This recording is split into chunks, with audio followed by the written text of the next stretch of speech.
Ох ты, молодец. Вообще.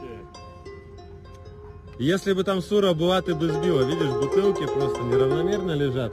Ровно возле ости. Тебе кепка ничего не мешает? По кепке целишься, да?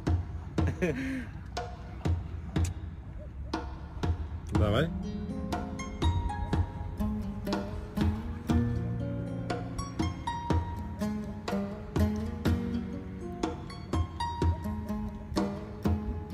Ничего.